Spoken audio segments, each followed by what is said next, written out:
ang Pilipinong tinaguriang OFW icon sa Macau na si Clifford Allen Estrala. Ito ang balita ni Anges Carion.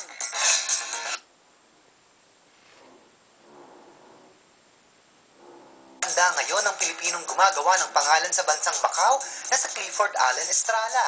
Si Clifford Allen ay binansagang OFW icon sa Macau dahil sa mga nagawang pagtulong nito sa kapwa Pilipino sa pamamagitan ng pag-organisa ng mga benefit concert sa Macau at Hong Kong. Tinawag nila akong OFW icon dati nung nababasa ako sa newspaper, OFW hero dati. Pero ngayon, icon. Dahil nga icon, dahil marami akong natulungan na OFW, mga kababayan din natin, sa mga, lalo na sa mga turista doon sa Macau. Bahagi ng kikitain ng kanyang ginagawang album ngayon ay mapupunta sa mga nangangailangang OFW sa mga naturang bansa. Kunwari yung bentahan ng album doon is $60, parang ganon, 60 Hong Kong dollar. May masya doon na $20 naman. Kukunin ng $20 doon.